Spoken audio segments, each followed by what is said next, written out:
Hello குட்டீஸ். நம்ம இப்போ ஒரு நல்ல விஷயம் தெரிஞ்சுக்கலாம். என்னென்னா, இப்போ உலகத்தில் நம்ம நிறைய பார்க்குறோம். நிறைய பேர் கஷ்டப்படுறா. இப்போ பணத்துக்கு கஷ்டப்படுறா, ஆனால் ஹெல்த் அளவில் சௌக்கியமாக இருக்கா. சில பேர் ஹெல்த் அளவில் கஷ்டப்படுறா, பணம் காசெல்லாம் நிறைய இருக்குது, ஆனால் அந்த விஷயத்தில் ஜாலியாக இருக்கா. சில பேருக்கு ரெண்டுமே கஷ்டமாக இருக்குது. இந்த மாதிரி நிறைய நம்ம பார்க்குறோம் உலகத்தில். இதுக்கெல்லாம் காரணம் என்ன என்ன காரணம்னு கேட்டால், நம்ம இப்போ பிறந்திருக்கோம் அப்படின்னா திருப்பியும் நம்ம இறப்போம், திருப்பியும் பிறப்போம். இந்த மாதிரி திருப்பி திருப்பி பிறக்கிறதும் இறக்கிறதும் பண்ணிட்டு இருக்கோம். ஒவ்வொரு தரம் பிறக்கிற போதும் நம்ம சில சமயத்தில் நல்ல காரியங்கள் பண்ணுறோம், மற்ற பேருக்கு உபகாரம் பண்ணுறோம், எல்லாம் பண்ணுறோம். சில சமயத்தில் தப்பான காரியங்கள் பண்ணிடுறோம், பாபத்துக்கு உண்டான காரியங்கள் பண்ணிடுறோம். அதெல்லாம் அனுபவிக்கிறதுக்கு திருப்பியும் பிறக்கிறோம், திருப்பியும் இறக்கிறோம். இந்த மாதிரி பண்ணுறோம். இதுதான் நம்மளுடைய கஷ்டத்துக்கும் சந்தோஷத்துக்கும் காரணம். முற்பிறவியில் நம்ம என்ன பண்ணுறோமோ அதனுடைய பலனை அனுபவிக்கிறதுக்கு தான் அடுத்த பிறவி எடுக்கிறோம் நம்ம. அந்த மாதிரி இருக்கிற பொழுது ஒரு முக்கியமாக ஒரு நல்ல சத் விஷயத்தில் இருக்கிறவரை பற்றி இப்போ பார்க்கலாம். நம்ம என்னென்னா, 18ஆம் நூற்றாண்டில் நாராயண தீர்த்தர் அப்படின்னு ஒருத்தர் வாழ்ந்தார். அவர் எப்பவுமே ஸ்ரீ கிருஷ்ணனையே நினைச்சுட்டு இருப்பார், பெருமா பகவானையே மனசுல நினைச்சுட்டு இருப்பார். ராவு பகல் எப்பவும் கண்ணனை நினைச்சுட்டே வாழ்ந்துட்டு இருக்கார். ஒரு நாள் என்ன ஆகுது, அவருக்கு சிஷ்யர்கள் நிறைய இருக்கான். அவ என்ன பண்றா, நிறைய பொன்னும் பொருளும் கொண்டு இவர் காலடியில் சமர்ப்பிச்சு நமஸ்காரம் பண்றா. அப்படி பண்ணுற பொழுது அவர் கேட்குறாரு, இந்த பொன் பொருளெல்லாம் ஏது உங்களுக்கு அப்படின்னு. அவ சொல்கிறா, குருவே, காஷ்மீரி கவி அப்படின்னு ஒருத்தர் இருந்தார், அப்படின்னு ஒருத்தர் இருக்கார். அவர் நிறைய படிச்சுட்டோம் அப்படிங்கிற கர்வத்திலையும் இருந்துட்டு இருந்தார். நாங்கள் அவர்கிட்ட வாத போர் புரிஞ்சு அவரை தோற்கடித்தோம். நாங்கள் வெற்றி கண்டதுனால அவர் எங்களுக்கு கொடுத்தது தான் இதெல்லாம், அதைத்தான் கொண்டு உங்ககிட்ட சமர்ப்பிச்சிருக்கோம் அப்படின்னு சொல்கிறார். உடனே நாராயண தீர்த்தர் சொல்கிறார், இந்த பொருளெல்லாம் அந்த காஷ்மீரி கவிக்கிட்டே கொண்டு போய் கொடுத்துருங்கோ. ஒருத்தர் மன வருத்தத்தில் நமக்கு ஒன்று கொடுத்தா அது நமக்கு கெடுதலில் தான் முடியும், நமக்கு நல்லது கிடைக்காது.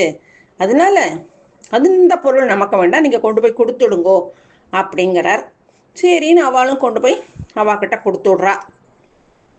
இவர் எப்பவுமே பகவானை நினைச்சுருக்கார், நல்லது தான் செய்வார், கெடுதல் செய்ய மாட்டார்.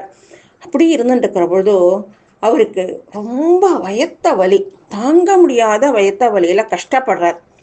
அப்பா பகவானே கிருஷ்ணா, நான் ஏன் இப்படி இந்த வயத்த வலியால நான் கஷ்டப்பட்டுன்னு இருக்கேனோ தெரியலையேப்பா, இதை நீ தான் நிவர்த்தி பண்ணி கொடுக்கணும் அப்படின்னு சொல்றார்.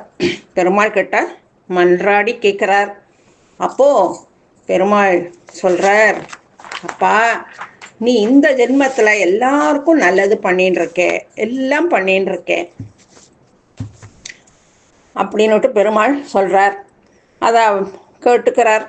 அதுக்கப்புறம் அவர் என்ன பண்றார், இப்படி நடந்து கோவிந்தபுரம் வரார். அவர் கர்நாடகாக்காரர். இப்படி நடந்து கோவிந்தபுரம் வரார். கோவிந்தபுரம் வந்த போது கொஞ்ச நாள் கோவிந்தபுரத்துல தங்குறார். அதுக்கப்புறம் அப்படியே அந்த காவிரி கரையோரமாகவே உள்ள ஊர்களுக்கு நடந்து கொஞ்ச நாள் அங்கங்கே தங்குறார். அதுக்கப்புறம் வர வழியில் இந்த திருவையாறில் நடுக்காவேரி அப்படிங்கிற ஒரு இடத்துல வரபொழுது ரொம்பவும் வயத்த வலி தாங்க முடியலை. அதோடு அப்படியே தூங்கிடுறார். அப்படி தூங்குற பொழுது கிருஷ்ணன் கனவுல சொல்றாராம்,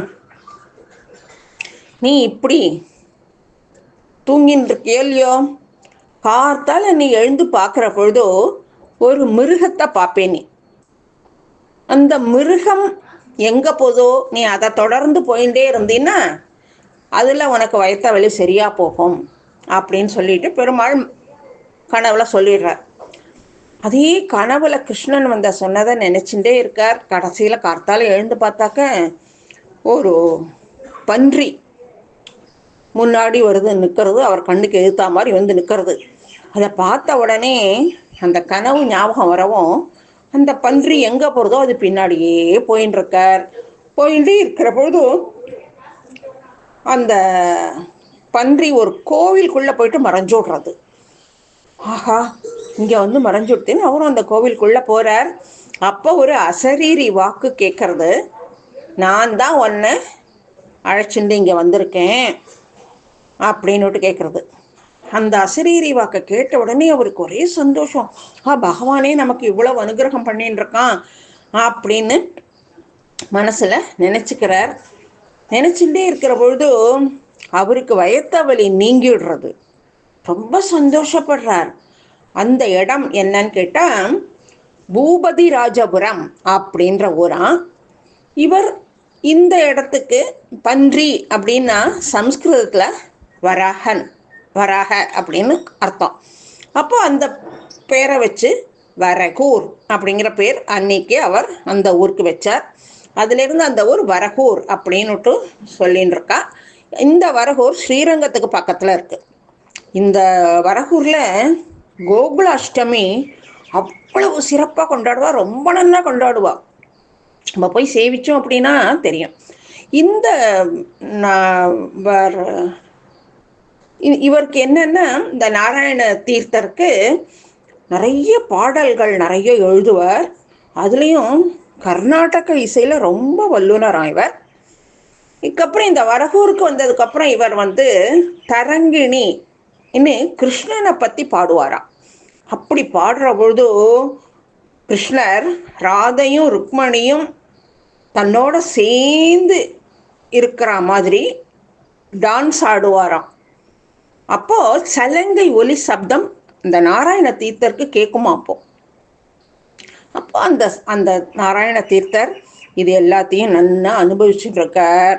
கிருஷ்ணரோட லீலைகள் எல்லாம் அனுபவிச்சுட்டு இவர் பாட்டுக்கும் பாட்டு பாடிட்டே இருக்கார்.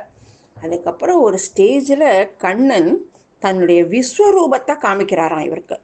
அந்த விஸ்வரூபத்தை காமிச்சதும் அதை அப்படியே தரிசனம் பண்ணிட்டோ அப்படியே அவர் பெருமாள் கிட்ட போயிட்டாராம். இந்த நாராயண தீர்த்தர் அப்படிங்கிறவர் அவ்வளவு கிருஷ்ண பக்தியில் இருந்திருக்கார். ஆனாலும் அவருக்கு இந்த வயத்த வலி அப்படிங்கிறதுல துடிச்சார். அந்த வயத்த வலியை காரணம் வச்சு பெருமாள் அவருக்கு நல்லது பண்ணியிருக்கார். இதெல்லாம் கேட்குறதுக்கு நமக்கு ரொம்ப சந்தோஷமாக இருக்கு. ஆனால் அவருக்கு வயத்த வலி ஏன் வந்தது அப்படின்னா, இவர் முந்தின ஜென்மத்தில் இவருக்கு நிறைய பாகவத ஆளுக்கெல்லாம் சாப்பாடு போடணும், ததியாராதனை பண்ணணும் அப்படிங்கிற ஆசையாம்.